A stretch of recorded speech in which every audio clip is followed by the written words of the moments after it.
General, ito bang confidential at intelligence funds ay halos magkakapareha lang, termino lang ang pagkakaiba? Well, may difference naman siya, no? Kasi ang confidential fund sa ano to, o unahin ko muna yung intelligence fund, no? Ang intelligence fund sa mga security forces ito like AFP, PNP, kasama na rin diyan yung NICA, no? Pero ang presidente merong confidential fund as well as intelligence fund, no?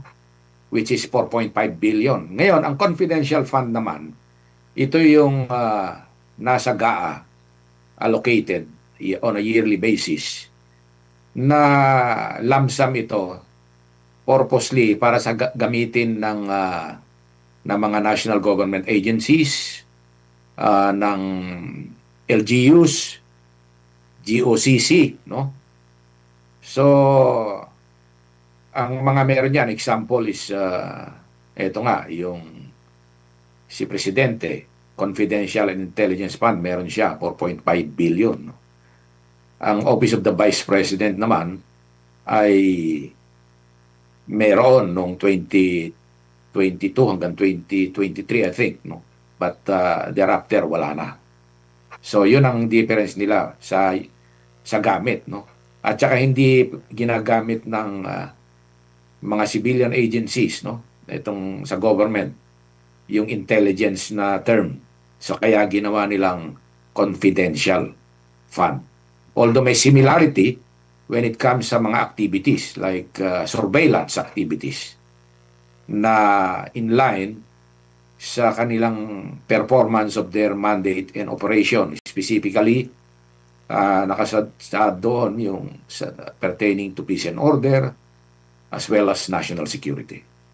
Opo, kung pagbabatayan po itong mga paliwanag, pahayag, mga sagot sa pagtatanong doon sa auditor po ng COA General, ano po masasabi niyo po dito sa paggamit ng confidential fund ng pangalawang Pangulo? Masyado bang maaga para ma-conclude or mayroong nakaligtaan ukol dito? Ano po masasabi niyo po, General?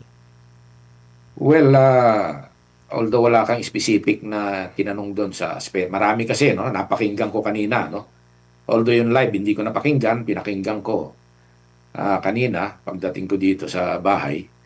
And may mga points na ni-raise yung auditor na yun. Na tama, meron din namang kailangang uh, i-further verify pa, no? Like for example, yung mga sinabi naman niya ng mga requirements sa paggamit ng confidential fund, nakasaad naman talaga yan sa joint circular ng COA, DBM, DND, and DILG, yung joint circular number 2015-01, no? Ito'y guidelines sa paggamit ng confidential fund and intelligence fund. Ngayon, marami siyang binanggit doon. Yung iba, tama, like for example, yung exclusive, yung paggamit ng mga ayon sa nakasaad doon sa ano ng ano yung section 4.8, no, ng circular, no. Doon nakalagay yung like for example yung purchase of information, rewards sa mga informant, mga rentals ng mga safe house, and other activities na related sa confidential activities ng ahensya.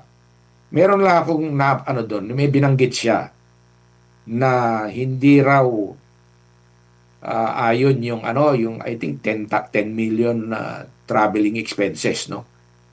Masyadong yung ano niya, medyo myopic yung explanation niya na to kasi at ang ano, merong sa 4.8.2 yung rental of transport vehicle related to confidential activities, no? So, yung rental, in fact, marirelate mo yan sa traveling expenses, no? Hindi lang siguro na isaad ng Office of the Vice President yung specifics dito, no? Kung saan nirenta na nagrent ng mga sasakyan. Kadalasan kasi pag yung iba kagaya ng sinabi niya, ang pagkakaalam na pag sinabing traveling, sumakay ka ng eroplano, ng barko, ng ano, yun lang. Hindi mo kinonsider na yung rental of transport vehicle is also related to travel, no? So medyo ano yun, it has to be qualified. So kailangan ano yun. Yun namang ano, binanggit niya yung sa medical, although hindi nakasaad nga yan, no? Medical supplies, na I think umabot yata ng 40 million, di ba? Dito sa ano, sa ang sistema kasi ng ano, sa intelligence, sa practice, kadalasan talaga, no? Pag sinabing payment of rewards, kadalasan yung ano, yung binabayad ay pera. Pero sa mga ibang lugar, depende yan. Pwede mong ibayad in kind pag tinanggap ng ano ng agent, no? Depende yan. So dito sa 4.8.5, no, ng circular na sinasabi ko. Payment of rewards to informers, no? Dapat non-employee ito, no? So dito sa aspeto na to, kailangan pa rin i-qualify yan. Bakit ipinasok ng Office of the Vice President yung procurement ng mga medicines, no? Maaring sa akin lang naman, no? So kailangan ano to, sagutin pa ng gusto. Baka naman in need yung informant, no? O mas gusto nila yung in-kind assistance as a form of reward, hindi pera, no? Maaring ganon, no? So yon, example lang yon. Sa ano siguro magtanong ka ng specific. Marami kasing sinabi, no? Opo. Pero general, sa kabuuan, meron ka bang mga narinig o parang sa kanina, sa mga paliwanag, sa mga pagtatanong na naging selective lang, pinili lang yung mga impormasyon, lalo na kung may mga intriga na mabuo laban sa pangalawang Pangulo? Oo, napuna ko yun, no? Meron pa nga isang tinanong si ano si Atty. Kapunan na hindi naman sinagot nung ano witness. Biglang sinabi niya, oh sige, wala pa. Nakalimutan ko yung specific na tanong. Basta may sinagot siyang ganon. Hindi sinagot ng witness, and yet sabi niya, wala pa. Oh sige. Parang ganon, no? Mahalata mo na selective yung pagtanong. Although ganun naman talaga ang style ng mga lawyer, no? Kaya nga minsan sinasabi leading question, nag-o-object yung lawyer ng respondent, no? So tapos yung sagot mismo rin ng witness, dapat kina-qualify niya yun kasi masyado siyang ito kasing ano, yung circular, kung babasahin mo lang siya na as it is, parang masyadong sandali aanin ko lang to, papatayin ko. Opo. Sige po, General. Ayaw mamatay. Mm. Anyway,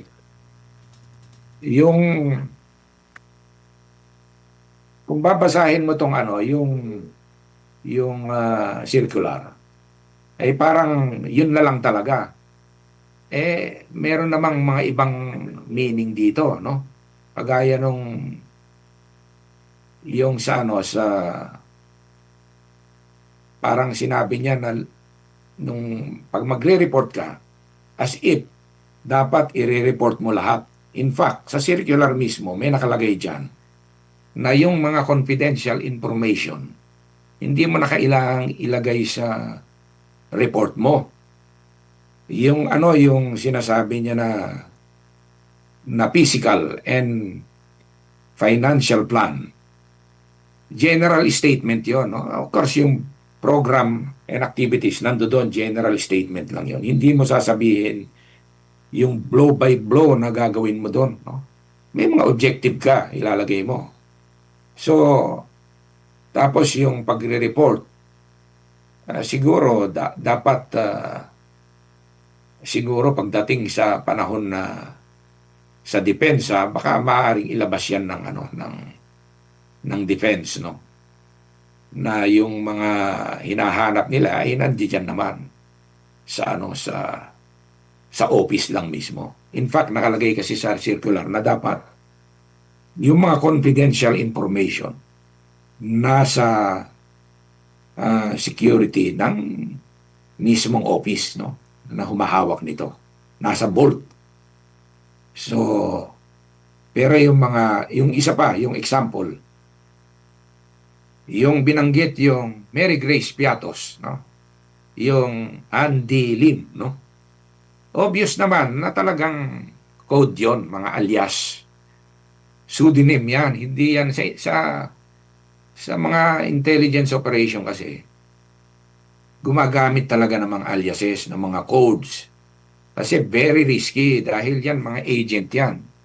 Mga informant na pag nalaman ng kabila, and meron ng instance na ganyan, no?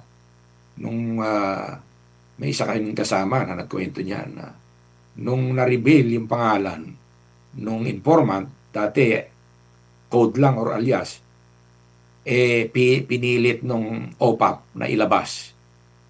O yung commander siya ng ano, isa sa mga commander ng NPA. A week after, o less than a week, nung malabas yung tunay na pangalan, itinumba. So yun yung mga ano, yung Mary Grace Piatos, obvious na alias yan. At saka yung mga amount na na-receive nila. In fact, may mga agent na tumatanggap ng malalaking halaga. Maliliit pa nga yun eh, 70,000. Yung ano, kung ikaw ay halimbawa DPA, buhay ang nakataya dyan. May mga agent contract yan, no? Ginagawa. I'm sure merong tunay na tao yan. Kaya lang, yung alias lang talaga yan. Opo, so General, ibig sabihin, kahit sa ibang ahensya na meron pong CIF, hindi unusual yung paggamit ng mga code. Hindi unusual. Common yan. Very common na paggamit. Basta sa intelligence community. Of course, confidential pa itong pinag-usap.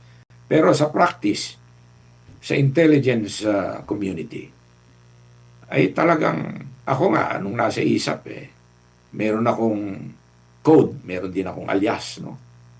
Iba yung code sa akin na pag tinawag, halimbawa, yung iba, alam nila, yung code kadalasan, alam ng ano, halimbawa, si Jasper yan. Jasper, isang tao yon, isang officer. But hindi alam ng lahat yon, no? Meron ding pseudonym, no? Na pangalan na ginagamit para pagka nasa labas ka, yun ang ginagamit mo. Nung meron ako na-meet na sabi, sir, parang familiar ka. Ikaw ba binanggit niya yung yung code ko. Natawa ako eh. Oo, ako yan. Sabi, kasi ang pagkakilala niya sa akin, yung ibang pangalan. So, hindi niya alam na General na Carlos Kita ako. Ang alam niya, all along, naging agent namin siya, ang tingin niya sa akin. Halimbawa, Jose Guerrero, yun ang tingin niya sa akin. Although may pseudonym ako, hindi ko na lang sasabihin dito kung ano. Opo, opo. General, doon po sa pagkukwento ng COA auditor, Napansin niyo po ba na parang nung tinanong siya doon sa mga nabanggit niyo po na mga obvious na mga code like kagaya po sa Mary Grace Piatos, si Andy Lim, yung isa pang Mm. Piatos at iba pang mga napansin niyo po ba kanina na nung tinanong siya kasi kahit siya tinanong kung meron ba siyang obligasyon or sila or parang nagkusa ba sila na i-verify ito. Nabanggit naman niya na parang wala silang doon sa posisyon na mag-verify dito. Parang yun ba ay patunay na hindi talaga big deal sa kanila yung paggamit ng mga code? Ay hindi big deal yan, common yan. Kasi alam nila na ang sa intelligence, may mga operation, confidential operation, in the case of mga agencies, no? Ay talagang code. Kaya yun ang, ano niya, nung tinanong siya doon, yun ang sagot niya, obvious no? Ay hindi na namin ano yan. Kasi parang normal lang yun sa kanila. Opo, bago lang si partner MJ. Um Maituturing ba natin na itong paggamit ng CIF ay pag na pag nabulgar ito, no, magiging banta sa ating national security po, general. Pag nabusisi ito ng husto, malalaman kung paano talaga ito ginastos. Nakikita nyo po ba na may direktang epekto din ito sa gobyerno? Well, depende sa klase ng operation. Ang nakikita kong direct danger dyan, dun sa agent, no? Pagka kasi na-expose yung tunay na pangalan niya, and I cited an example nung sa OPAP, no?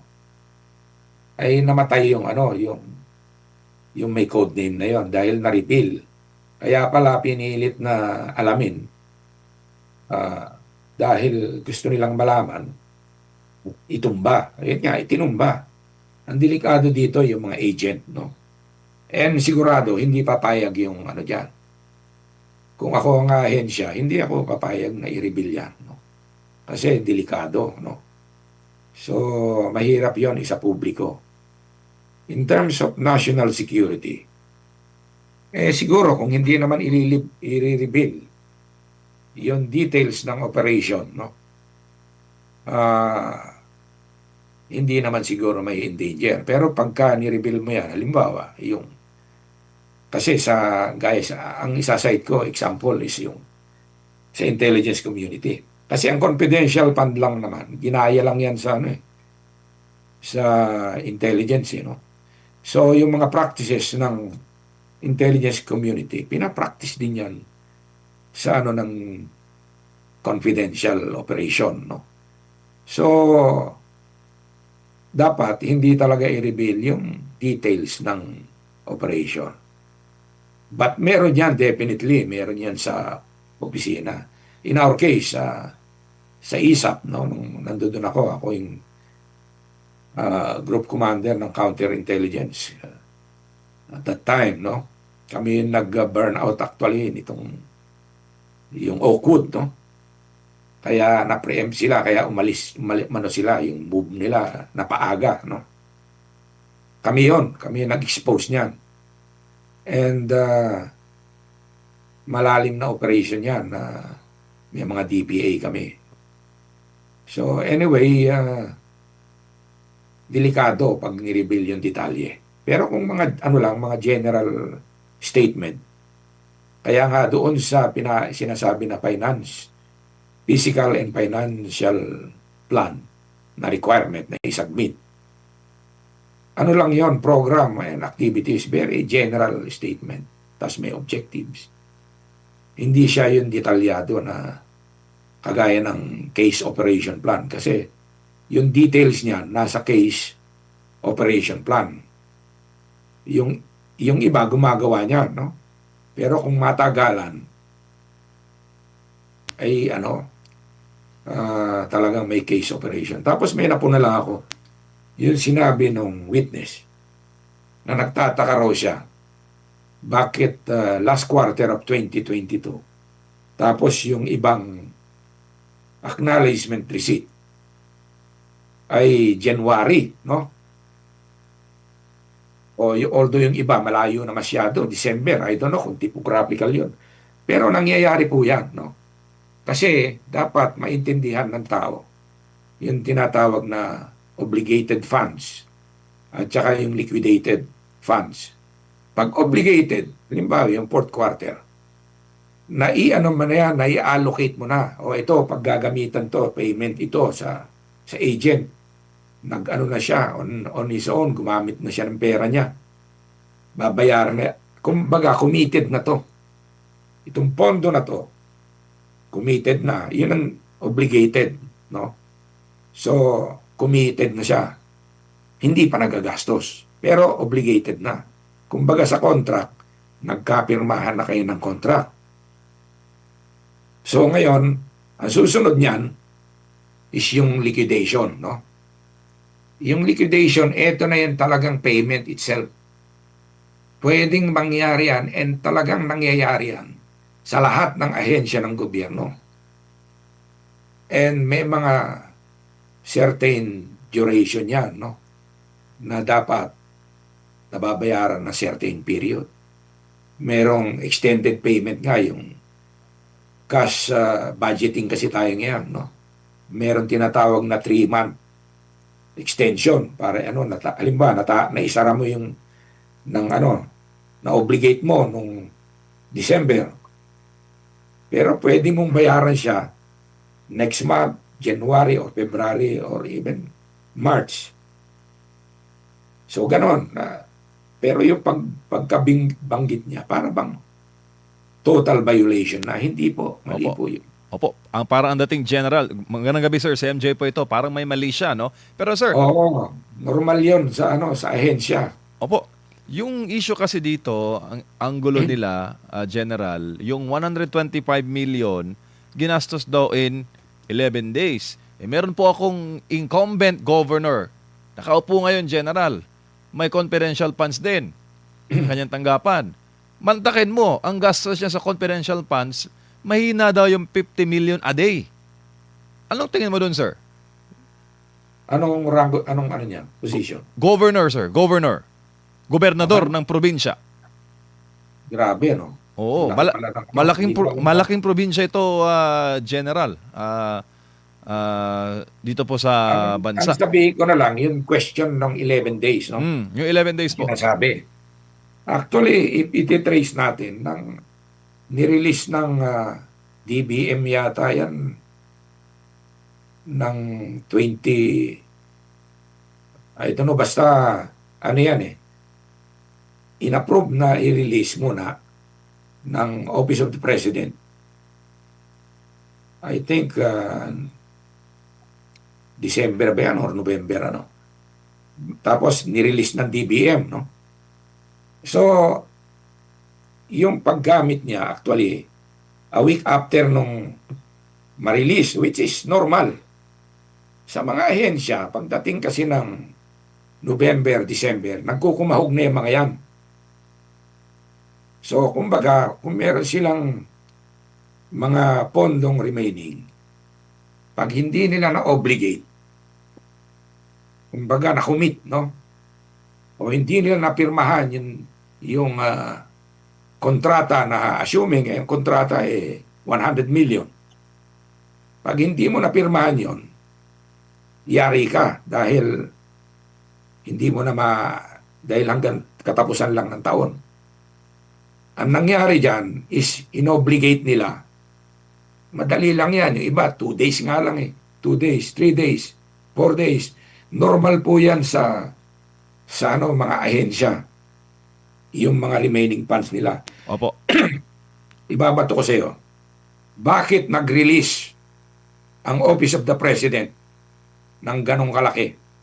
Kasi sila mismo, medyo na yun yun na yung period ng kailangan ma-obligate lahat Pati sila may hirapan. No? Kaya ipinasa nila para mapabilis. So yung 11 days, inobligate lang yon. Kaya nga yung payment ng mga ibang month, the following month. So ganun yung nangyari noon. Maraming gumagawa niyan sa ahensya. Opo. General, bakit po kailangan ng confidential funds? Dalawa kasi yung opisina na hinawakan ni VP. Kanyang OVP at yung DepEd. DepEd tayo, sir. 500 million po yung napag-uusapan po na confidential funds. Bakit po kailangan ng confidential funds sa Department of Education? Ang DepEd, Opo. ano kailangan yan? Kung ako ang tatanungin mo, kasi nakalinya yan sa mga threats to national security, no? Yan yung ano bang pinaka most vulnerable na ma-recruit ng mga CPP, NPA, NDF? Itong mga kabataan. Actually, nagsisimula sila sa high school pa lang, no? Nire-recruit nila yan. Actually, sa ibang lugar, yung mga liblib, pati sa elementary, ino-indoctrinate na nila yan. So, elementary, high school, college, lalo na yung UP, naging haven na yan ng recruitment, no? Naging kasama na sa kanilang curriculum yung mga ginagawa nilang sinasabi na immersion. Actually, yung immersion na yon naka-align yon sa test mission para sa papuntang maging NPA sila. So, kailangan ng DepEd ng confidential fund, no? Dahil doon, para ma-monitor nila yung mga marami nga dyan, mga professor pa mga teacher, NPA. Dapat yan talagang sinusurveillance yung mga yan at tinatanggal sa serbisyo. Marami yan kaya kailangan talagang alam yan, pati sa Commission on Higher Education, kailangan magkaroon din kung para lang doon. Kaya kung hindi man, tanggalin na lang lahat, ipasa lahat yung confidential fund doon sa mga security agencies, doon ipadala sa Armed Forces, sa PNP, sa NICA. Ang presidente nga 4.5 billion. Minsan 4.56 billion. Itong taon na to 4.5 billion. 50% sa confidential fund, 50% sa intelligence fund. Pero ano yung mga nagagawa niya? Pag busisiin mo yan, sigurado walang maipapakita si President Marcos dyan. Yan ang mga dapat tinatanggal. Opo. General, huling tanong lang mula po sa aking panig. Bilang pong kayo po ay nagsilbi sa Intel Ops ng pamahalaan. Ito pong mga pagdinig sa Article 1 ng impeachment case laban kay VP Sara, itong misuse daw ng confidential funds, ito ba ay may epekto sa pagbili ng impormasyon ng gobyerno? Kasi pag confidential funds, impormasyon po binibili. Lalo na paggamit ng alias General. Araw-araw po ito na dinidinig o national television po, sir. Well, in a way, ang epekto niyan, yung siyempre, lalo na pagka pinilit nilang alamin kung sino ba yung tao na yan, na hindi dapat yun, no? Kasi delikado, magiging sa intelligence community, siyempre, pati yung willing agent, makakakabahan na. Mamaya, i-reveal yung pangalan niya, di ba? So, maapektuhan yung mga ahensya, yung talagang nagtatrabaho sa intelligence. Kasi, imbis na makarecruit sila ng mga agent, good agents, mga informants, baka kumonte, no?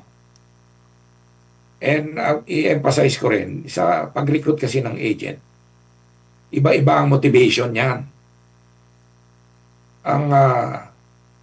Actually, ang pera is pangalawa lang yan no? Sa greatest motivation, ang pinaka matinding motivasyon ng isang agent ay yung may sama ng loob, yung mga halimbawa winalang hiya ng mga NPA o winalang hiya ng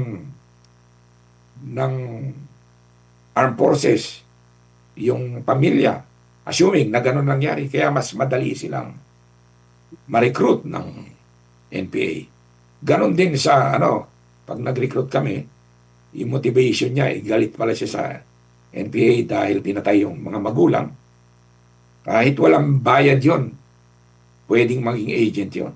Yung iba naman, ang motivation, ipagagamot mo yung parents niya may sakit. Hindi pera.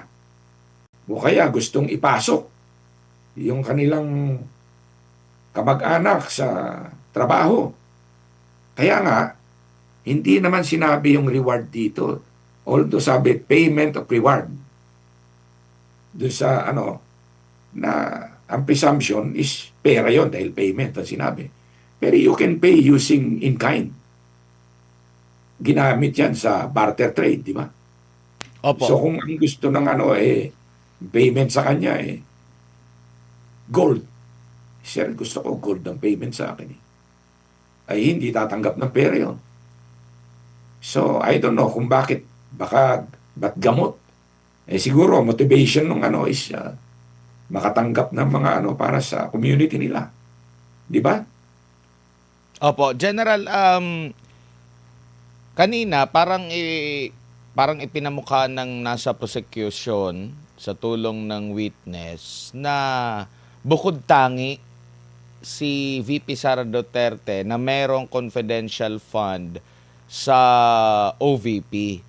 Pero ang mga lumalabas ngayon ng mga dokumento, nagtatanggol mismo na yung confidential fund pala pwedeng hindi inilaan sa pamamagitan ng GAA, pwedeng isiningit siya sa ibang pondo like contingent fund mula sa Office of the President, pero same pa rin, tawag nito, confidential and intelligence funds pa rin. Kasi parang kanina, parang ang ipinamukha, parang siya lang talaga yung merong gumawa ng kontrobersya. Well, in fact, yung kay Binay, meron din naman pala siyang confidential fund na galing sa contingent fund at hindi naka-appropriate talaga doon sa GAA. Hinugot mula sa ibang pondo po, General. Ano masasabi niyo po rito? Well, dahil nga contingency fund ng presidente, maraming pwedeng paggamitan yan, no? Pero ang marami kasing nagsasabi dyan na dahil walang line item na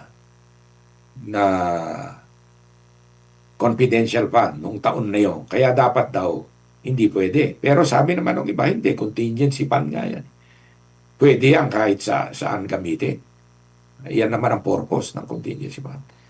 So, I don't know lang, legal na siguro makakasagot niyan dahil Opo. legal matter yan, no? Tsaka nabanggit din doon sa tanong saan ba ginamit yung lalo na doon sa DepEd yung CIF, no? Maraming hindi kasi parang in-establish nila na unusual kasi si BP Sara lang nung kalihim siya ng DepEd ang meron siyang CIF or itong confidential fund po, pero doon po sa accomplishment report na kanilang ipinakita rin, inilatag, nandun nakaspecify po kung para saan yung confidential fund at nabanggit mo nga yung prevention of recruitment by NPA and other communist group. Ito? Purchase ng information in communist group recruitment within public junior high school and senior high, payment of reward to informants relative to recruitment activities of communist group being done within schools, purchase of supplies used for surveillance activities in schools, rental and of transport vehicle relative of countering insurgency programs in schools. Meron pang pagsasagawa ng surveillance sa 124 areas. Meron pang kabilang din dito yung abuse, prevention, and control within schools. Reduce abuses against learners. Kabilang dito yung pag-purchase daw po ng information in relation to cases involving child pornography na talaga namang malinaw na talagang pangunahing problema ngayon sa ating mga paaralan. Kaya nangangailangan ng pondo. Ito, considering during that time, parang is kabilang din siya sa mga pinuno ng NTF-ELCAC General. O, tama naman pala lahat eh. Although kanina, hindi kasi pinapakita yung, yung screen na sinasabi ng witness. Kaya hindi ko na yan, yung binanggit mo. No? Hindi ko na, saan mo nakuha ba yan? Doon pa rin po sa presentasyon. Pero bilang panghuli pa rin po, kumbaga kung ikukumpara natin ito din sa last week na pagdinig, alam niyo po yung mga salitang ginamit doon, yung unusual, gumagawa Yun, ng narinig ko intriga. yun. Gumagawa po sila ng intriga para lang siguro ma-justify na may ginawang mali ang pangalawang Pangulo. Siguro bilang panghuli na lang po, General, paano ba ang treatment, paano ba i-assess, paano ba himayin ito, paano ba dapat tanggapin, intindihin ng ating mga kababayan. Ito po mga naririnig natin dyan po sa impeachment para sa ganun na malaman talaga natin po yung katotohanan po, General. Well, yan kasi sa impeachment, no? Maganda na rin yan at nang para maidepensa ni Vice President Duterte yung kanyang side, no? And sa pagdinig natin na to, dapat maging tayo, yung papanuri, no? Huwag tayo basta-basta maniniwala doon sa mga, lalo na yung kagaya nun, kaya nga ino-objectan nag-o-object yung defense doon sa mga preliminary statement ng prosecutor.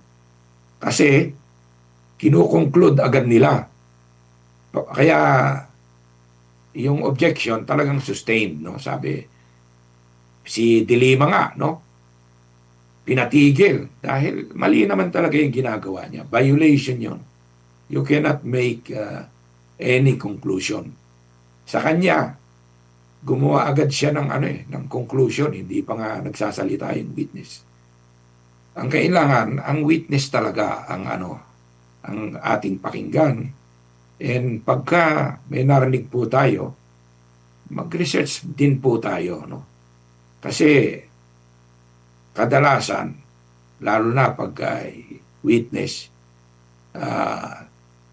nag-review yan, pinag-aralan niya yung yung mga tanong dyan, ang linyada niyan talagang para ma-project na talagang nagkasala yung accused.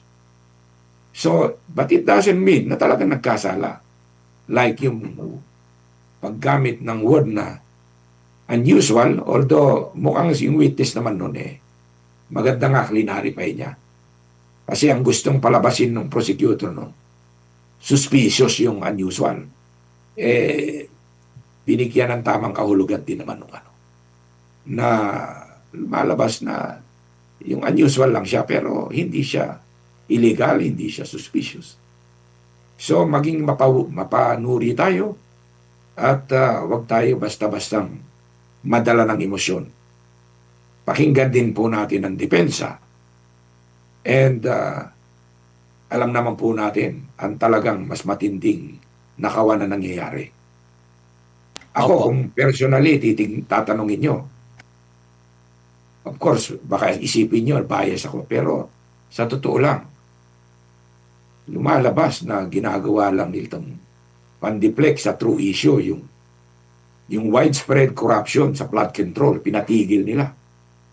Tagumpay yung gobyerno na to, na ang tawag nga sindikatong gobyerno. So, dapat ang mga pinag-uusapan, yun talagang nagpapalugmok sa ating pamahalaan, sa ating gobyerno. Yung mga tiwaling opisyal na klarong-klaro na, mga ghost project, ay hindi hinuhuli. Bagkos yung mga nagsasalita ang pinakukulong. So Opo. parang party lang tong impeachment. Sa tingin ko lang, no? Opo. I could be wrong, but yun ang pananaw ko. General, maraming salamat po sa inyong oras at panahon. Sa ulitin po, ingat po kayo. Thank you, sir.